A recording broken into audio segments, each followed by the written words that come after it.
नमस्कार। योग निरोग कार्यक्रम में आप सभी का स्वागत है। सूर्य नमस्कार की कड़ी में आज हम बात करेंगे अष्टांग नमस्कार के बारे में। अष्टांग नमस्कार की बात करते ही हमें ध्यान आता है अष्टांग दंडवत। हमारे 8 अंगों को जमीन पर लगाकर नमस्कार करना। 8 अंग हमारे मस्तक, छाती, दोनों घुटने, दोनों पंजे और दोनों हथेलियां। सूर्य नमस्कार के अंतर्गत कल हमने भुजंगासन के बारे में जाना था।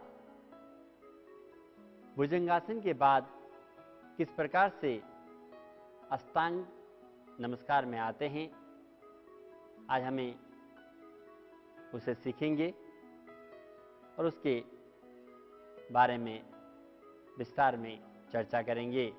तो चलिए करते हैं अष्टांग नमस्कार। दर्शकों, कल हमने बात किया था भुजंगासन के बारे में।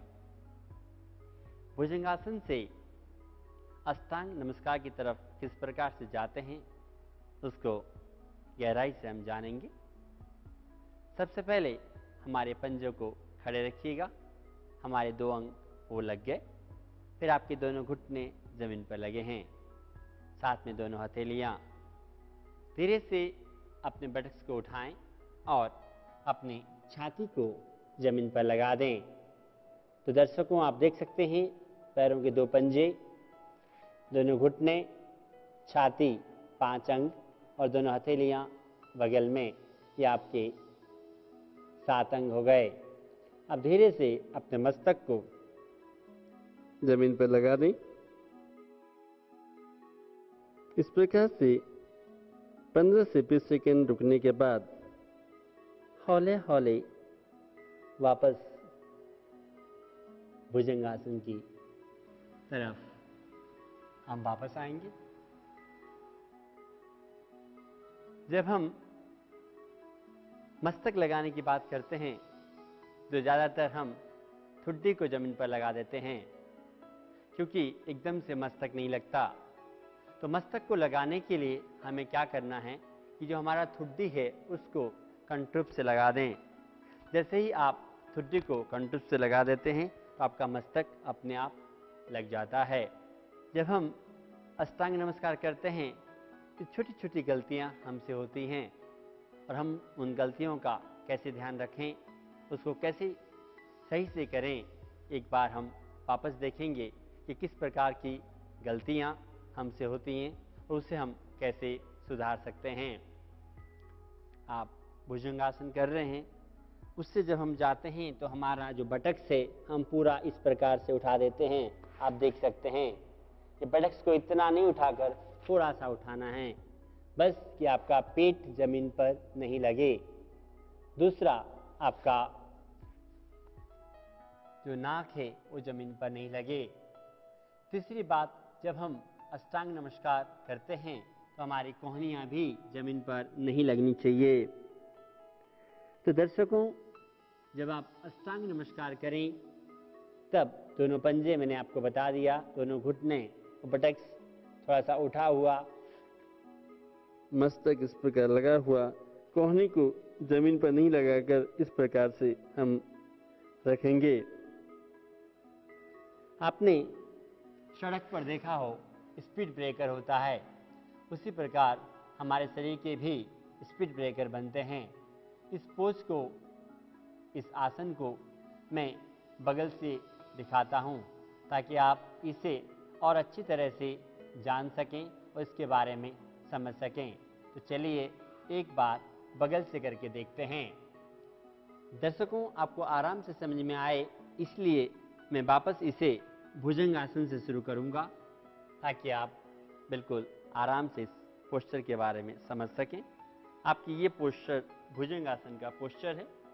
इसमें से आपने पंजा खड़ा किया, इस प्रकार आप देख सकते हैं क्लियरली, पंजा खड़ा किया।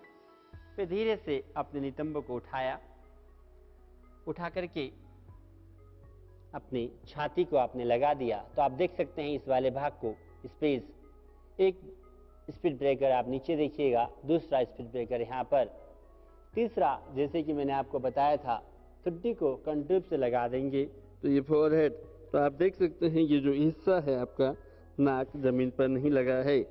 इस प्रकार से हम अष्टांग नमस्कार का अभ्यास हमें करना चाहिए। जब आप वापस आते हैं इस आसन से, ये भी बहुत महत्वपूर्ण है, पहले अपने पंजों को धीरे से सीधा करें, फिर पेट को जमीन पर लगा दें, फिर मस्तक नाक ठुड्डी को लगाते हुए धीरे धीरे हमें भुजंग आसन की तरफ आना चाहिए। इस प्रकार से आप देख सकते हैं।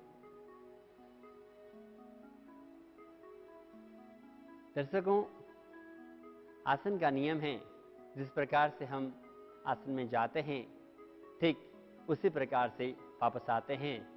तो सूर्य नमस्कार में भी हम इस बात का विशेष ध्यान रखते हैं कि पहली, दूसरी, तीसरी, चौथी, पांचवी और छठी स्थिति के बाद हम वापस विपरीत क्रम में आते हैं। उस क्रम को बरकरार रखते हुए हम धीरे धीरे वापस आते हैं।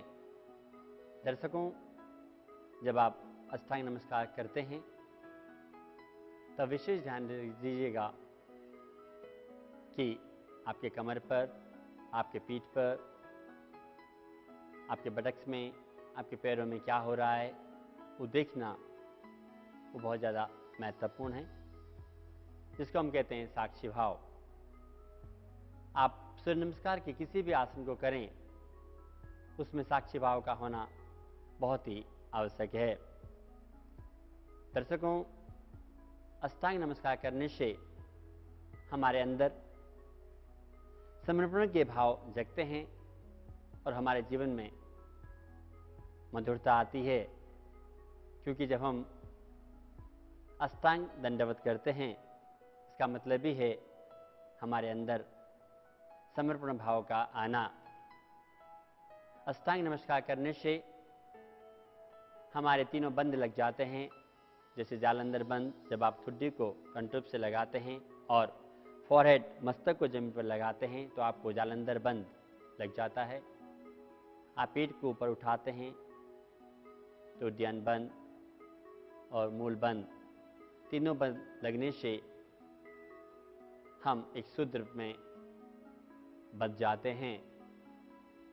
दर्शकों, वैसे तो हमने आपको बताया था कि सूर्य नमस्कार कमर दर्द, गर्दन दर्द उन लोगों को नहीं करना, अगर करते हैं तो सावधानी पूर्वक करना है। विशेषकर सर्वाइकल स्पॉन्डिलाइटिस वालों को ये क्रिया नहीं करनी चाहिए।